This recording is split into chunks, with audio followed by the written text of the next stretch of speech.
रोहन जी, आपसे शुरुआत कर रही हूं क्योंकि प्रधानमंत्री नरेंद्र मोदी के निशाने पर कांग्रेस थी और उन्होंने कहा कि एक बार फिर से रिकॉर्ड बीजेपी जीतेगी और रिकॉर्ड कायम रखेगी, रिकॉर्ड वोटों से जीतेगी और कांग्रेस की तरफ से फिर से ईवीएम का रोना रोना जाएगा। हमला आप पर ही बोला गया है, प्रधानमंत्री की तरफ से साफ कहा गया है कि जनता इस बार भी बीजेपी को जिताएगी। आप कितने भी मोदी को गाली दे लीजिए और ईवीएम का रोना रोइए। देखिए, यही विडंबना है भाजपा की कि 27 साल के शासन के बाद भी आज जो उनका वर्तन है वो विपक्ष की तरह है। अगर 27 साल में काम किया होता गुजरात में तो कांग्रेस का नाम लेने की क्या जरूरत थी आपको। अगर 27 साल में काम किया होता तो आप मोरबी पे एक्शन लेते। अगर 27 साल आपने काम किया होता तो ड्रग माफिया पे आप लोग एक्शन लेते। कल का जो आर्टिकल मैं आपको दिखा रहा था कि 500 करोड़ की ड्रग बड़ौदा से पकड़ी गई और ये रहा, ये 479 करोड़ ये कल पकड़ा गया है बड़ौदा में और उसमें ये कहा गया कि 550 करोड़ की ड्रग्स ऑलरेडी डिस्ट्रीब्यूट हो गई। तो क्या ये गुजरात आपने बनाया है? जहरीली शराब कांड आज तक कोई एक्शन नहीं हुआ, पेपर लीक कांड हो, ड्रग्स कांड हो, हर जगह पे आप लोग जो बातें कर रहे हैं आपने किया क्या है? और बाकी सब जान दीजिए, मोरबी की चीज पे अगर आप अभी तक कोई अरेस्ट नहीं कर पाते हैं फिर आपने गुजरात को दिया क्या? और आप कहते हैं कि 27 साल गुजरात की अस्मिता, गुजरात का प्यार आपसे जुड़ा होता है। भाई साहब, जब प्यार किसी का जुड़ा हुआ होता है तो आपकी उनकी जो जिम्मेदारी है बढ़ जाती है। आपने गुजरात में कहा था कि मेरी बहनों, मुझे एक खत लिखना, मुझे एक पोस्ट कार्ड लिखना, आपका भाई हाजिर हो जाएगा। कोरोना काल में करीब 3 लाख से ज्यादा लोग गुजरात में करे, वो भाई कहां चला गया था? जितनी बार भी यहाँ पे नदी में बाढ़ आई, ये एक्शन हुए, तभी मोदी जी नहीं दिखे। चुनाव के समय पे अगर आप मोदी जी इतना समय गुजरात में दे सकते हैं, मैं आपको चैलेंज के साथ कहता हूं कि प्रधानमंत्री बनने के बाद आपने 8 साल में कितना गुजरात में समय तय किया चुनाव। लेकिन रोहन जी, आप बेशक कहते रहिए कि वो चुनाव में क्यों आते हैं, प्रचार प्रसार क्यों करते हैं, लेकिन आपने कल का उनका रोड शो देखा होगा। उस रोड शो में जिस तरीके का जन समर्थन या जिस तरीके की भीड़ उमड़ी हुई थी, उसे देखकर कांग्रेस क्या सोच रही है? आगे की आपकी रणनीति क्या होगी? क्योंकि दूसरे चुनाव तो नजदीक आ गए, दूसरे फेज के। देखिए, मैं ये सोच रहा हूं कि कम से कम मीडिया को भाजपा के रोड शो के माध्यम से शायद हमारी अगर भारत जोड़ो यात्रा आप देख लेंगे, मैं आपको चैलेंज करता हूं कि एक बार आप वहां पे चली जाएंगी तो आप रोड शो से जितनी इंप्रेस हुई है उससे दुगना इंप्रेस एक दिन में हो जाएगी कि वहां पे लोग चल के जा रहे हैं, वहां पे लोग स्वयंभू जुड़ रहे हैं, वहां पे गाड़ियां नहीं चल रही है, वहां लोग चल के जिस प्रकार से जनता वहां पे जुड़ रही है, आपको बहुत ज्यादा खुशी होगी। तो वो भारत जोड़ो यात्रा गुजरात में भी आ जाती है, गुजरात में चुनाव है। देखिए, चुनाव की बात, हर चीज चुनाव से जोड़ना भाजपा का काम है। प्रधानमंत्री जी को उनके एक भी लोकल लीडर पे भरोसा नहीं है तो प्रचार कर रहे हैं, वो उनकी मानसिकता है। हमको मालूम है कि भारत जोड़ो यात्रा का जो संदेश है देश को एक रखने का, वो गुजरात की जनता ने इस बार स्वीकार कर लिया है। और जो ध्रुवीकरण की बात करके भाजपा हर बार जो जनता को गुमराह करती है, इस बार नहीं कर पाएगी। और यही संदेश है कि राहुल जी 4 बार यहाँ पे आके गए और आपने कहा कि यहाँ पे कर लेते। राहुल जी यात्रा से पहले यहाँ पे आके गए, उसके बाद आके गए। एक ही संदेश था राहुल के 8 वचन। हमने गुजरात की जनता की बात, ठीक है, राहुल गांधी की भारत जोड़ो यात्रा की बात कर रहे हैं। गुजरात में हमने इस बार जो हमारा जो कैंपेन था कि राहुल के 8 वचन, कि जनता को हम क्या देंगे, ऐसे वादे जो हमने राजस्थान में पूरे किए, ऐसे वादे जो छत्तीसगढ़ में पूरा किया। मुझे बताइए प्रधानमंत्री जी एक भी भाषण जहां पे वो फ्यूचर में गुजरात को क्या देने वाले हैं या भूतकाल में जो उन्होंने प्रॉमिस किए थे उसके बारे में एक भी उल्लेख पता नहीं। इस बात का मैं जवाब ले लेती हूँ, इस बात का मैं जवाब ले लेती हूँ। के शर्मा जी, आरोप आप पर यह है कि विकास के मुद्दे पर जनता इस बार वोट कर रही है और आरोप ये भी है कि आप तो सिर्फ ध्रुवीकरण करके चुनाव जीतना चाहते हैं। प्रधानमंत्री नरेंद्र मोदी के रोड शो में जो भीड़ आई उसे देखकर आप खुश हैं, जबकि भारत जोड़ो यात्रा में देखिए राहुल गांधी को कितना जन समर्थन मिल रहा है। देखिए प्राची जी, मैं कांग्रेस के जो प्रवक्ता अभी कह रहे थे, मैं उन्हीं की बात से अपनी बात चालू कर। उन्हें कहा 27 साल में मिसरूल हुआ।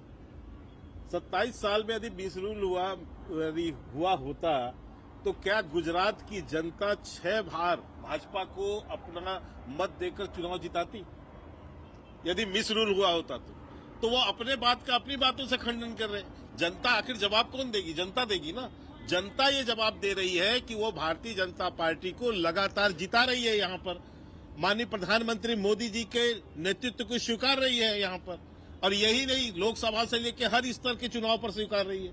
तो मैं ये कह रहा हूं, और 6 बार से विधानसभा में सरकार बना, तो इसलिए यहाँ की जनता की यदि विकास नहीं किया होता भारतीय जनता पार्टी ने, तो यहाँ की जनता हमें आशीर्वाद कैसे देती? ये तो स्पष्ट है ना। और अभी जिस आप भारत जोड़ो की बात कर रहे हैं, मैं कहता हूं एक बार होता तो गुजरात के अंदर भी तो घूमे होते। क्यों गुजरात से के प्रति उदासीन हो गए राहुल गांधी?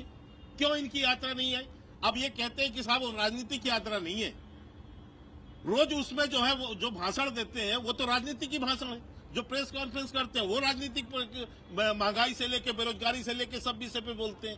तो वो यदि आप ये कहते हैं कि वो जो है राजनीतिक यात्रा नहीं है और आप गुजरात में आने की हिम्मत नहीं जुटा पाते हैं क्योंकि आपको ये डर था कि हम यात्रा भी करेंगे, इसके बावजूद गुजरात की जनता जो है हमें सत्ता में आने नहीं देगी, क्योंकि उन्हें पता है कि कांग्रेस एक भ्रष्टाचार की जननी है और जो भ्रष्टाचार में डूबी हुई है और वो उसके शासन में जो है किस प्रकार की अराजकता फैलती है। तो इसलिए गुजरात की जनता जो शांति और समृद्धि को चाहती है, जो ये चाहती है कि यहाँ का विकास हो, इसलिए ये जो कांग्रेस को 27 साल से यहाँ से बाहर रखा है, 6 बार चुनाव हरा दिया इनको। तो मैं ये कहना चाहता हूँ कि भारत जोड़ो यात्रा में, और भारत जोड़ो यात्रा में कौन लोग हैं? वही टुकड़े टुकड़े गैंग के लोग, वही टुकड़े टुकड़े गैंग के लोग जो कहते थे भारत तेरे टुकड़े होंगे इंशाअल्लाह इंशाअल्लाह। आज इनके जो है वहाँ जो मीडिया के प्रमुख और जो बड़े नेता है जयराम रमेश, वो कहते हैं राहुल गांधी के बाद अब कांग्रेस में कोई दूसरा नेता है तो वो कन्हैया कुमार है, जो कि टुकड़े टुकड़े गैंग के नारे लगा रहा था और जिसके समर्थन के लिए राहुल गांधी गए थे। तो जो अवार्ड वापसी गैंग, जो खान मार्केट गैंग, जो टुकड़े के शर्मा जी, आपने 27 साल का जिक्र किया ना, आपने 27 साल का जिक्र किया। रोहन गुप्ता जी का सवाल इस बात को लेकर था कि आपके पास 27 साल की उपलब्धि है, आप उनको गिनाइए। प्रधानमंत्री नरेंद्र मोदी अपना काम छोड़कर यहाँ चुनाव प्रचार में लगे हुए हैं। यही बात इनके तमाम नेता कहते हैं कि चाहे छोटे से छोटा चुनाव हो, उसमें पीएम का चेहरा दिखाकर आप सिर्फ वोट मांगते हैं और कोई विकास की बात है नहीं। प्राची जी, इनकी संस्कृति, कांग्रेस की संस्कृति और हमारी संस्कृति में अंतर।